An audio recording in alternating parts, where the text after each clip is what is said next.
어렸을 때부터 신앙생활 한 사람들은 이제 신앙의 사춘기라는 걸 겪게 됩니다.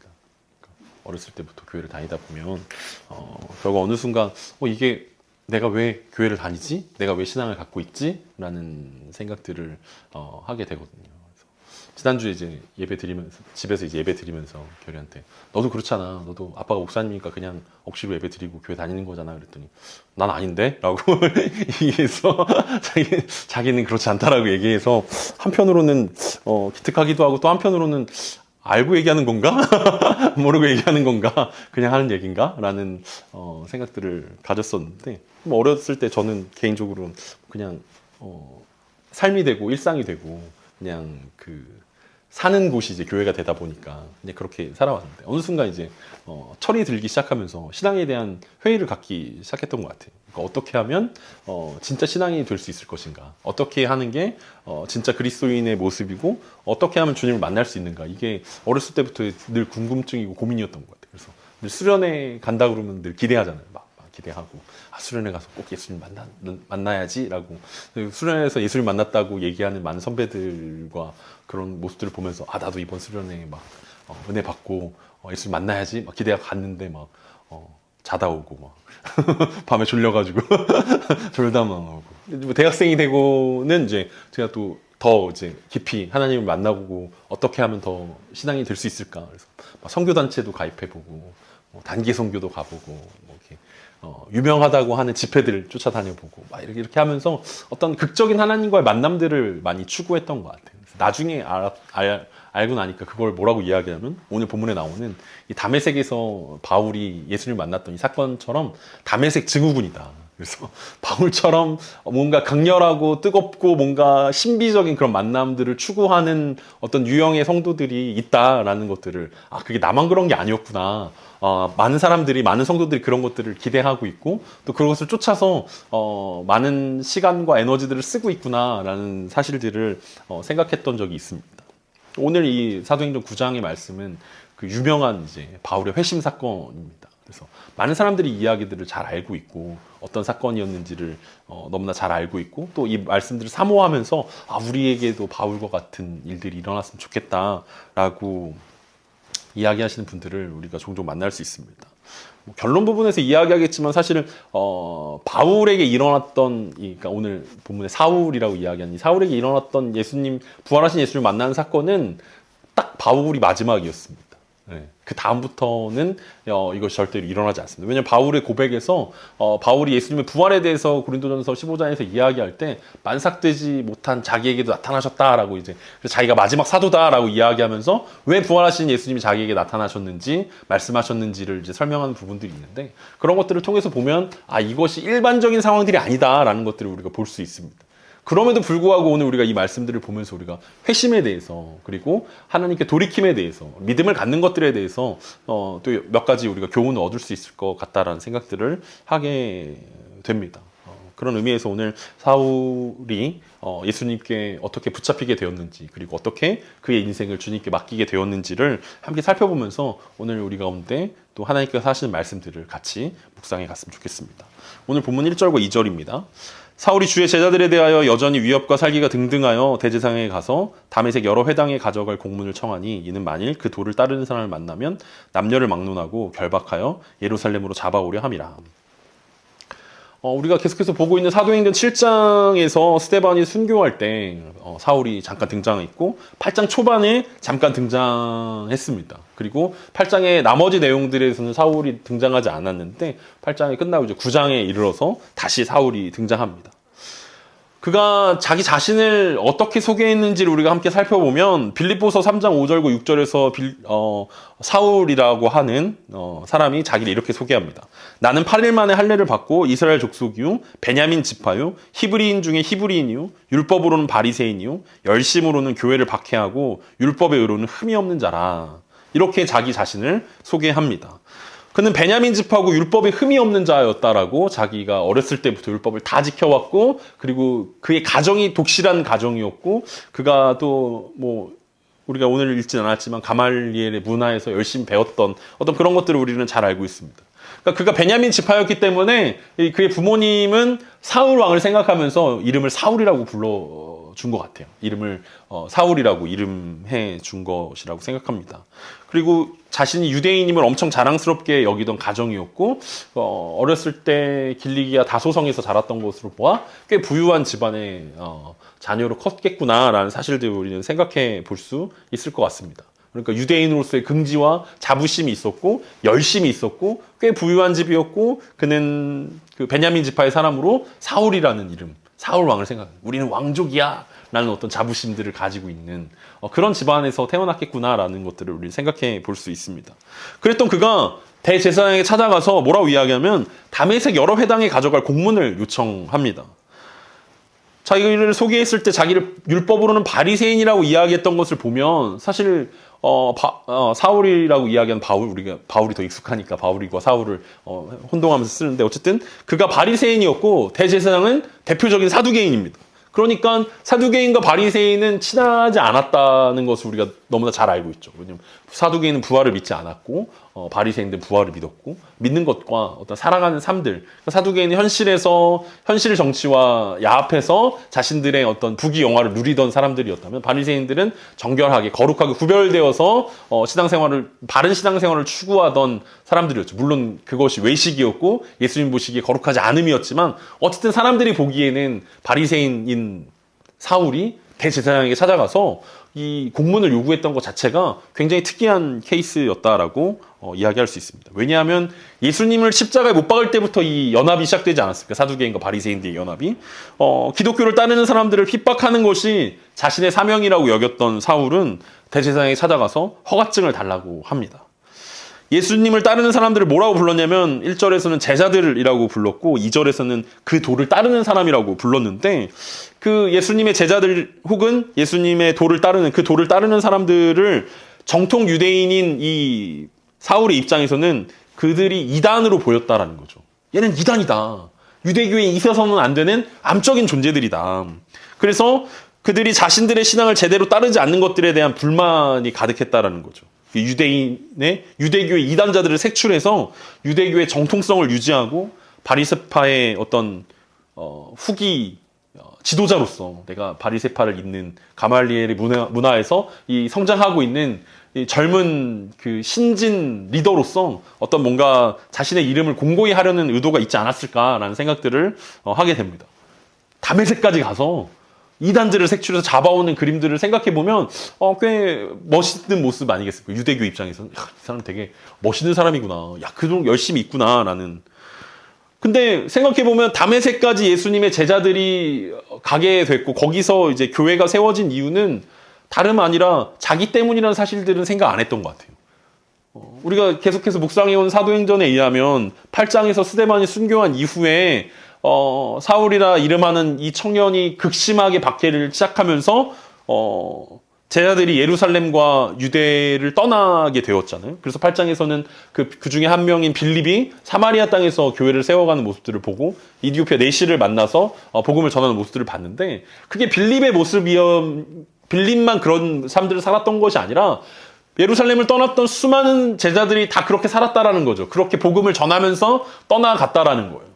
이제 나그네 인생을 살아가기 시작했다는. 그리고 다메섹은 대표적으로 큰 도시였기 때문에 거긴 더 많은 사람들이 더 많은 제자들이 그곳에 머물기 시작했고 그곳에서 복음을 전하기 시작했고 제자들이 많아지기 시작했고 교회가 세워졌다라는 것들을 우리는 생각해 볼 수 있습니다. 사마리아보다 훨씬 더 먼 다메섹에도 그리고 안디옥에도 로마에도 성도들이 가는 곳이라면 복음과 함께 교회가 생겨나게 됐다는 거예요. 누구 때문에? 바로 사울의 열심 때문에. 사울이 열심히 기독교를 박해하고 핍박하니까 결국 그거의 상황의 결과로 다른 많은 지역들 가운데 교회가 생겨나기 시작했다라고 이해할 수 있습니다. 어쩌면 자기가 했던 일에 대한 반성의 의미였을까라는 생각들이 들기도 합니다. 내가 괜히 이단들을 잘못 건드려서 이렇게 교회가 퍼지게 됐구나. 그래서 이걸 수습해야겠다. 뭐 이런 사명감이 들진 않았을까라는 생각들 때문에 그랬는지 모르겠지만 그는 오늘 본문에 의하면 위협과 살기가 등등했다라고 이야기합니다. 그 이단들을 향한, 그러니까 유대교 입장에서 이단들을 향한 기독교인들을 향한 분노로 잠을 이룰 수 없었다라는 거예요. 내가 이 사람들을 박멸하고 말리라. 내가 이 사람들을 완전히 박살내리라. 라는 그 열심이 그 마음 가운데 있었다라는 거죠. 무엇보다도 그 마음 가운데는 이것이 하나님을 위한 일들이고 하나님의 영광을 구하는 일들이라고 생각했다라는 것입니다. 하나님을 위해 산다라는 것은 이렇게 자신의 삶들을 열심히 들여서 유대교에 열심히 하지 않는 사람들, 그리고 유대교의 이단이라고 생각하는 기독교인들을 박해하고 핍박하는 것이 하나님을 위한 일들이라고 자기 자신들은 생각했다라는 거죠. 자기 자신은 하나님의 영광을 위해서 이런 일들을 감당했다라고 꽤 괜찮은 인생이라고 스스로를 생각했을 것입니다. 그래서 그 초청장을 수색장, 그리고 그 다메섹에 있는 회당들에게 보낼 추천장도 동시에 써 있었겠죠. 이 사람을 내가 신뢰하니까 이 사람 손에 이단의 잔당들을, 기독교 잔당들을 붙여줬으면 좋겠습니다 하고 회당장들에게 보내는 그 공문들을 가지고 이제 사울이 다메섹으로 떠났습니다. 그 가운데 어떤 일들이 일어났는지 오늘 3절부터 6절입니다. 사울이 길을 가다가 다메섹에 가까이 이르더니 호련히 하늘로부터 빛이 그를 둘러 비추는지라 땅에 엎드려져 들음에 소리가 있어 이르시되 사울아 사울아 내가 어찌하여 나를 박해하느냐 하시거늘 대답하되 주여 누구시니이까 이르시되 나는 내가 박해하는 예수라 너는 일어나 시내로 들어가라 내가 행할 것을 내게 이를 자가 있느니라 하시니. 이제 사울이 선택한 이 다메섹이라는 곳은 사마리아보다 훨씬 먼 곳이었습니다. 예루살렘에서 걸어가면 6일에서 7일 정도 걸어야만 도착할 수 있는 곳이 바로 다메섹이라는 곳이었습니다. 오늘날은 다마스커스라고 불리는 곳이고 현재 시리아라는 나라의 수도이기도 합니다. 그곳에는 예전부터 오아시스가 있었고 물줄기가 두 개가 만나는 곳이었기 때문에 교통이 발달돼 있었고 많은 사람들이 모여드는 큰 도시였습니다. 그러니까 상업과 어떤 이런 것들의 요충지였다라고 이야기할 수 있습니다. 근데 사울이 그 다메섹이라는 곳에 거의 가까이 도착했을 때 갑자기 하늘로부터 빛이 그를 둘러 비쳤다라고 오늘 누가가 이야기합니다. 그 순간 사울이 땅에 엎드려졌습니다. 이 장면을 그리고 있는 많은 성화들은 바울이 이제 말을 타고 가다가 이제 빛이 비쳐서 막 떨어지는 약간 이런 모습들을 그리는데 말을 타고 가진 않았을 것 같다라는 생각들이 드는데 어쨌든 사울이 땅에 엎드려졌어요. 그가 넘어진 것인지 아니면 본능적으로 이스라엘 사람들이 하나님께 기도하는 자세로 엎드려졌는지 아니면은 회개하는 자세로 무릎을 꿇고 있었는지 그거는 그냥 엎드려졌다라는 말로 표현되기 때문에 쓰러졌는지 어떻게 했는지는 우리가 알 수 없지만 그렇게 되어 있었다라고 설명합니다. 그리고 빛 가운데 소리가 들렸는데 그것은 사울아 사울아라고 자신의 이름을 2번 부르는 음성이었습니다. 어찌하여 나를 박해하느냐라는 그 음성 가운데 사울은 순간적으로 깨달았습니다. 왜냐하면 사울은 어렸을 때부터 성경 교육을 철저히 받은 사람이기 때문에 성경의 내용들을 잘 알고 있습니다. 그리고 그가 가지고 있었던 구약 성경에서의 내용들을 보면 구약 성경에 능통했던 사울이었기 때문에 이런 장면, 사울아 사울아 자기의 이름을 2번 부르는 장면은 성경에서 꽤 자주 등장하는 어떤 에피소드 중에 하나였다라는 거죠. 아브라함을 부르실 때, 모세를 부르실 때, 사무엘이나 이사야 선지자를 부를 때 하나님께서 이름을 부르시고 그 선지자들을, 그 믿음의 사람들을 부르는 그 장면들이 자기가 읽었던 구약 성경에 있었던 내용인데 실제로 자기에게 나타났다라는 거예요. 그런데 성경의 내용에서는 성경에서 이름을 부르고 하나님이 그 신앙의 인물들을 부를 때는 다 좋은 내용들입니다. 선지자를 삼거나 뭐 어떤 하나님께서 사명을 주시거나 비전을 주시거나 뭐 이럴 때 좋은 내용인데 사울은 좋은 내용이 아니었습니다. 성경에서 본 장면과 비슷하긴 한데 내용이 조금 다르다라는 거예요. 무슨 내용이었습니까? 성경의 사람들은 좋은 일로 불렀는데 자신에게는 좋지 않은 일로 부르고 있습니다. 그게 뭐냐면 어찌하여 나를 박해하느냐라는 부정적인 이야기라는 거죠. 그렇다면 이 음성을 들은 사울은 어떻게 되는 것입니까? 결국 사울의 생각은 야 이제 내가 죽었구나. 이건 하나님의 심판이구나. 내가 하나님을 박해했더니 하나님이 나를 죽음에 이르게 하였구나 라는 그 생각들을 하게 되었다라는 거죠. 평생을 하나님을 위해 살아간다라고 생각했는데 하나님의 영광을 위해 산다라고 생각했던 그에게 하나님이 찾아오셔서 했던 얘기가 왜 나를 박해하느냐라고 물으시는 장면이었습니다. 이게 얼마나 답답하고 억울하고 힘이 빠지는 이야기입니까? 평생을 하나님을 위해서 열심으로 최선을 다했던 그에게 하나님은 네가 나를 박해하고 있다라고 말씀하고 있습니다. 그래서 사울이 뭐라고 얘기합니까? 주여 누구시니까? 라고 되묻습니다. 일반적인 하나님의 임재와는 다른 상황에서 사울은 확인하고 싶었습니다. 과연 이 음성이 천사의 음성인지 하나님의 음성인지 하나님의 임재 가운데 나타나는 음성인지 아니면은 또 다른 어떤 것인지 그가 듣고 싶었다라는 거죠. 확인해보고 싶었다라는 것입니다. 그런데 그가 이렇게 물었을 때 더 놀라운 답이 돌아왔습니다. 그 밝은 빛 가운데 들려온 음성은 네가 박해하는 예수다라는 음성이었습니다. 하나님을 위해 최선을 다하고 열심히 산다라고 생각했고 그것에 열심히 특심해서 예루살렘에 있는 그리스도인들만 박해한 것이 아니라 저 멀리 200몇 킬로 떨어져 있는 다메섹까지 가가지고 예수님을 믿는 사람들을 잡아오려고 하는 이 열심으로 다메섹 근처까지 갔는데 결국 거기서 듣게 된 것은 네가 박해하는 예수다라는 음성이었다라는 거죠. 제자들이 박해하는 일은 사실은 하나님을 박해하는 일이었고 그 하나님은 예수 그리스도가 하나님의 아들이고 예수 그리스도가 삼위일체 하나님이라는 사실들을 이 사울에게 계시되어지는 장면입니다. 그가 평생에 걸쳐서 배우고 익히고 전파하고 사람들을 설득해 왔는데 정작 그렇게 반대해왔던 예수 그리스도가 하나님이었다는 사실에 그는 충격을 받을 수밖에 없었다는 것입니다. 아니 어떻게 그런 일들이 있지? 내가 그렇게 반대하던 예수 그리스도가 그리고 내가 그렇게 반대하던 예수 그리스도의 제자들이 하나님의 일들이었다라니 정말 그것이 하나님의 자녀가 하는 일들이었고 하나님의 아들 메시아가 하는 일들이었다는 사실들을 그는 직접 하나님으로부터 듣게 되었습니다. 예수님은 부활하셨고 모든 이름 위에 뛰어난 이름으로 영광과 존귀를 받으신 분이라는 사실들을 우리는 이제 성경 말씀을 쭉 같이 묵상해 오면서 기억하고 알고 있지만 사울은 당장 이 시간에 이 사건을 받아들여야 되는 거예요. 예수님이 부활했다라는 게 제자들이 시체를 훔쳐간 것이 아니구나.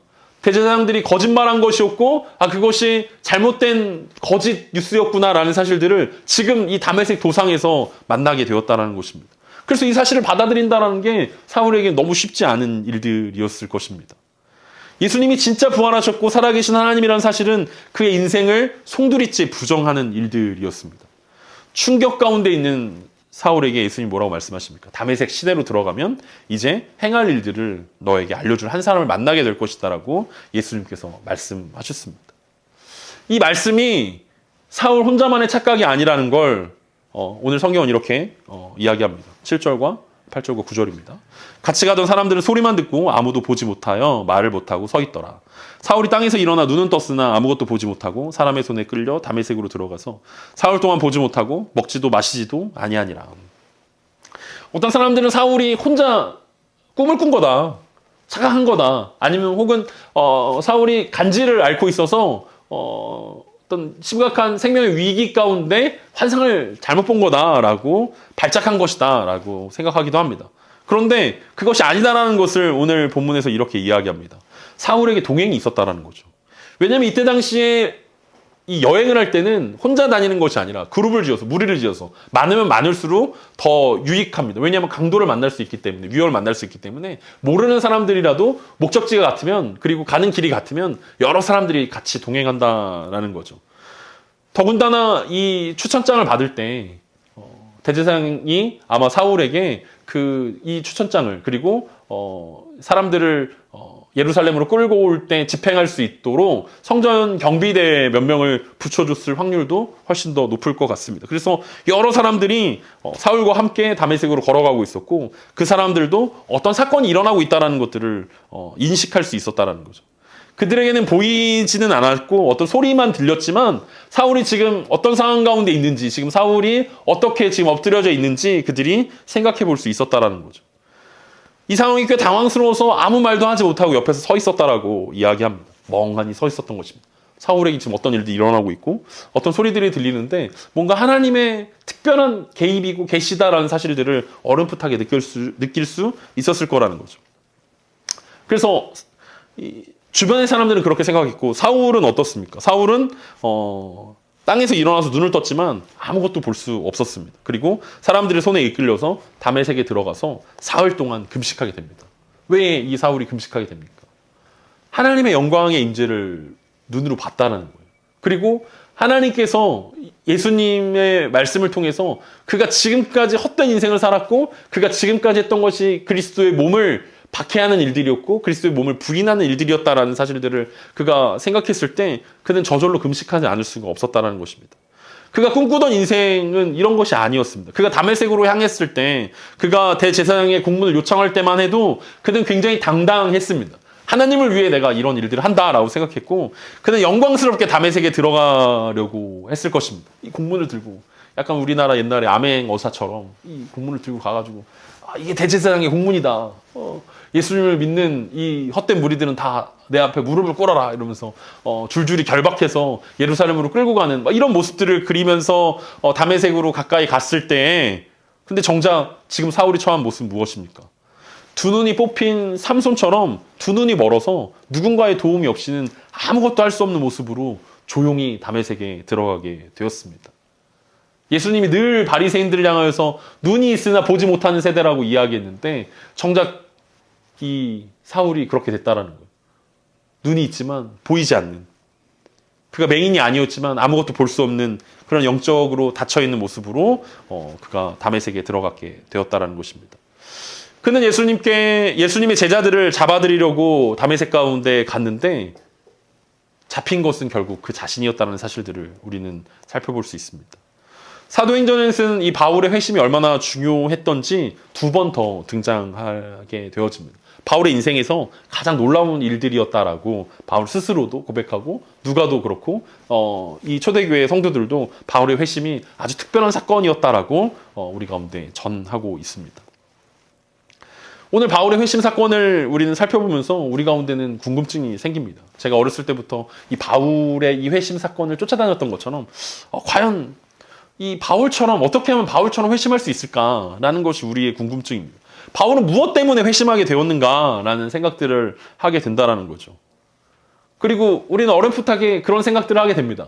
바울은 어렸을 때부터 하나님께서 이방인의 사도로서 부르시기 위해서 특별하게 교육을 시켰고, 특별하게 재능을 주셨고, 특별하게 로마 시민권자였고, 특별하게 헬라어와 어떤 히브리어를 가능하게 만드셨고, 혹은 또 라틴어도 구사할 수 있었을 것이고, 굉장히 똑똑한 사람이었고, 지혜로운 사람이었고, 대석학인 가말리엘에게 공부를 배운 사람이었고, 그런 것들을 막 생각하면서, 바울은 특별하기 때문에, 그리고 바울은 뭔가 써먹을 곳이 있기 때문에 하나님께서 특별하게 그를 부르셨나 보다라는 생각들을 하게 된다는 거죠. 우리는 특별하게 부르시지 않는 이유는, 나는 특별하지 못하니까. 난 한국말밖에 못하고, 난 특별히 많이 배우지도 못했고, 학식이 뛰어난 것도 아니고, 시민권이 있는 것도 아니고, 그러니까 그런가 보다라는 생각들을 하게 된다는 거죠. 어떻게 하면 우리도 사울처럼 이런 뜨거운 회심을 할 수 있을까? 우리에게도 가능할까? 우리도 사실 사울처럼 빛도 보고 음성도 들으면 나도 그냥 평범하게 이렇게 살지 않을 텐데, 내가 평범하게 사는 것은 하나님께서 빛 가운데 음성으로 말씀하지 않으셔서 그런 거다라고 핑계대기도 하는 것이 우리의 모습 아닌가라는 생각들 합니다. 하지만 성경에 나오는 이 회심의 사건들을 우리가 살펴보면 일반적인 원칙들을 찾아낸다는 것은 사실 쉽지 않다는 것들을 우리가 결론적으로 생각해 볼 수 있습니다. 그러니까 사울의 케이스가 있고 그렇지 않은 케이스들이 있다라는 거죠. 그러니까 사울처럼 이렇게 뜨겁게 변하는 경우들도 있지만, 디모데처럼 어렸을 때부터 하나님의 자녀로서 커왔던 모습들도 우리는 확인하게 됩니다. 중요한 것은 사울처럼 회심했냐, 디모데처럼 회심했냐가 아니라 이 둘 다 예수 그리스도를 뜨겁게 사랑했다라는 것이 동일하다라는 것을 우리는 확인해 볼 수 있다라는 거죠. 그래서 어떤 이 모델을 내가 쫓아간다라고 했을 때 그것은 성경에서 우리 가운데 요구하는 모습들이 아니라는 거죠. 왜냐하면 이 사울의 케이스는 사실 하나님께서 사도로, 이방인의 사도로 세우는 어떤 임직의 모습과 같은 효과를 주는 것이기 때문에 그렇습니다. 그러니까 회심과 사명을 주는 것이 합쳐져 있는 모습이기 때문에 이런 형태의 회심을 사울이 경험한 것이지, 사실은 대부분의 경우에는 회심과 사명을 주는 부분들이 나눠져 있다는 거죠. 회심 이꼴 사명이 아니라는 거예요. 회심하는 것과 사명을 주는 것들은, 부르심은 어떤 시간을 두고 이끌어오는 모습들이라고 우리는 생각해 볼 수 있습니다. 오늘 사울을 보면서 저는 돌아온 탕자의 첫째 아들이 생각이 났습니다. 항상 아버지 옆에 있었지만 아버지의 마음을 몰랐던 그 아들, 그 첫째 아들이 사울의 모습 아니었을까.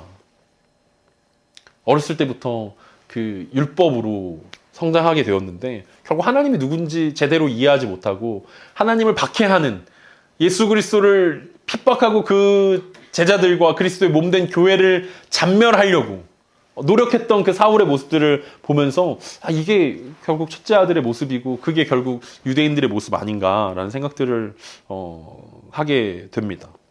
그가 어렸을 때부터 완벽한 엄친아로 자라왔지만 결국 그가 가진 것이 아무것도 아니라는 사실들을 그가 오늘 다메섹 도상에서 예수 그리스도를 만나면서 깨닫게 되었습니다.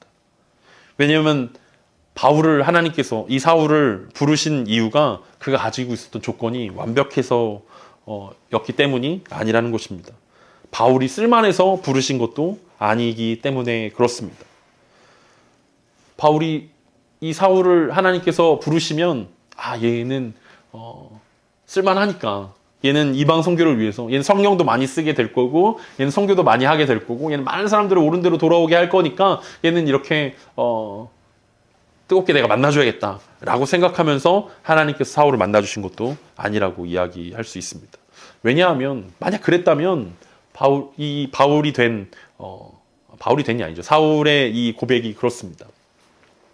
우리가 어렸을 때 이런 설교 많이 들었던 것 같아요. 이 사건을 통해서 예수님을 만난 사건을 통해서 사울이 바울이 되었다라는 설교들을 몇 번 들어본 기억이 있는데 사실은 사울은 히브리식 이름이고 바울은 헬라식 이름입니다. 그러니까 사울이 바울이 된 게 아니라 사울이 쓰던 이름이 두 가지였다는 거예요. 히브리 사람들을 만나면 사울로 불렸고 이제 이방인들을 선교하기 위해서 스스로가 바울로 불리기 원했다라는 거예요. 우리가 외국에 가면 영어 이름으로 불러달라고 왜냐면 한국 이름 너무 어려우니까 얘기하는 것처럼 그래서 바울로 불러달라고 얘기해서 바울이라고 이렇게 불렀던 거지 사울이 바울로 이름이 바뀐 아브람에서 아브라함으로 바뀐 것처럼 예수를 만나고 사울에서 바울로 바뀐 것은 아니라고 이야기할 수 있습니다. 그러니까 사울이라고 이야기하든 바울이라고 이야기하든 같은 사람인데 이 바울이 빌립보서에서 우리가 앞에서 읽었던 자기를 소개하는 장면 이후에 뭐라고 고백하냐면 3장 7절에서 9절에서 그러나 무엇이든지 내게 유익하던 것을 내가 그리스도를 위하여 다 해로 여길 뿐더러 또한 모든 것을 해로 여김은 내 주 그리스도 예수를 아는 지식이 가장 고상하기 때문이라.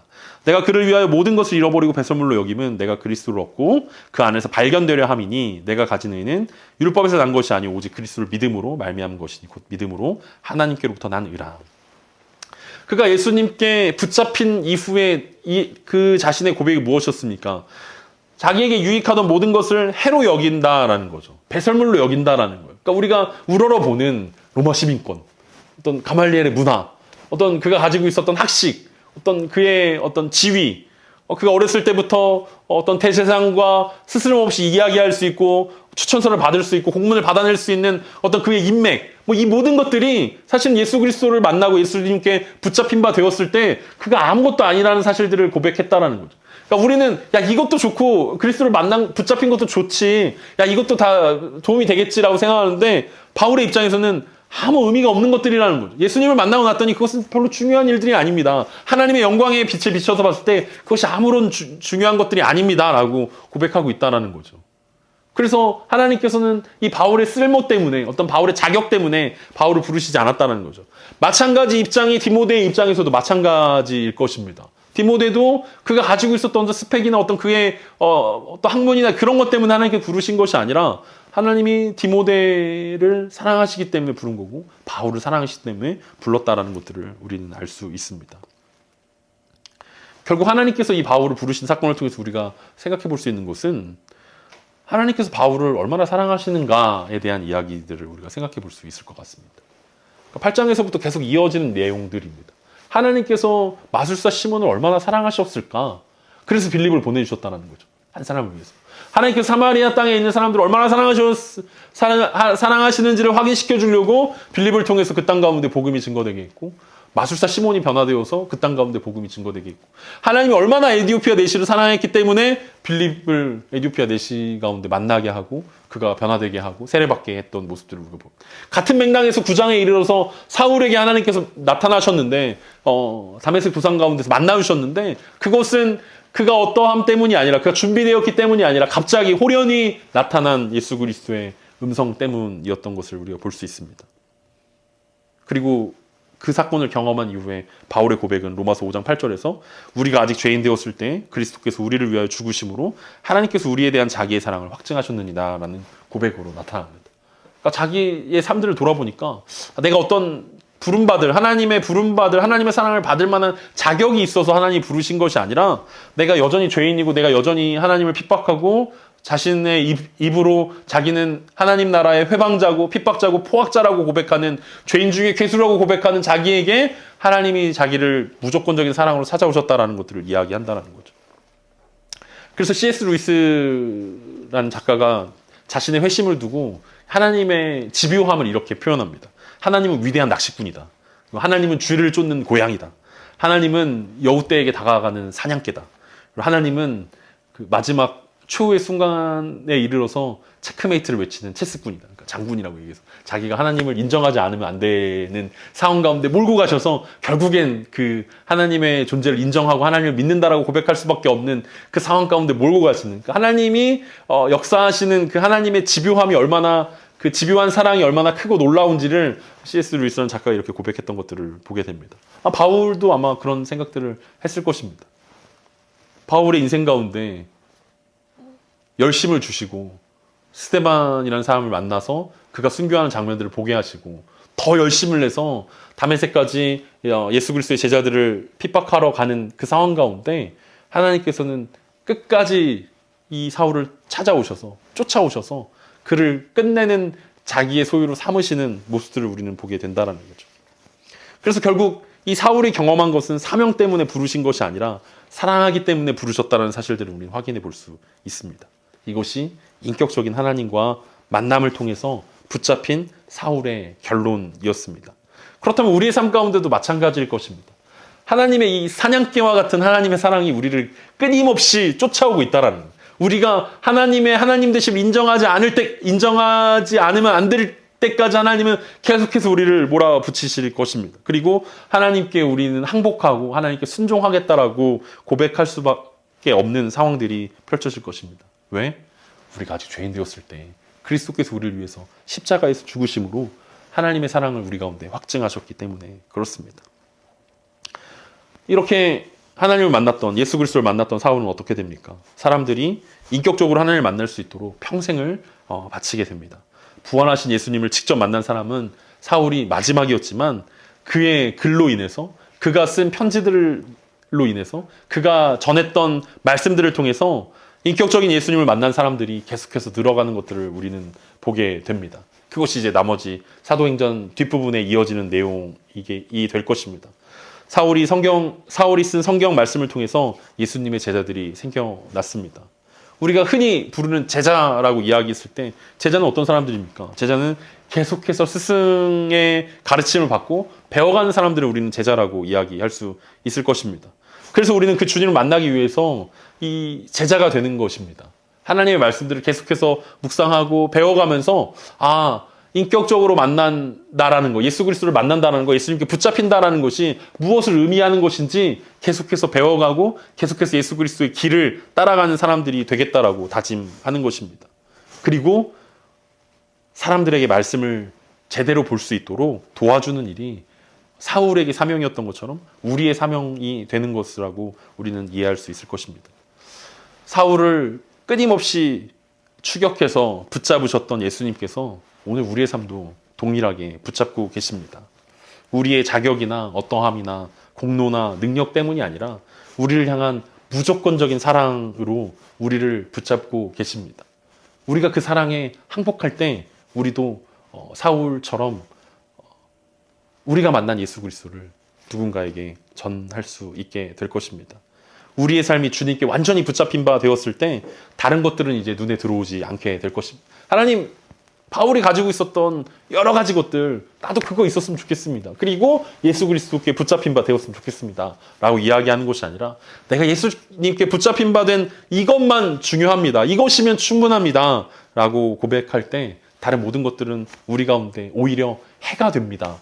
배설물을 갖고 있는 것 자체가 해가 됩니다. 라고 여길 수 있는. 그래서 사울이 끝내 내가 예수님께 붙잡힌 바 되었습니다. 라고 고백했던 것처럼 우리도 내가 주님께 붙잡힌 바 되었더니 그것이 참 행복이고 그것이 참 생명이고 그것이 참 영생입니다. 라고 고백하는 저와 여러분 되길 간절히 소망합니다.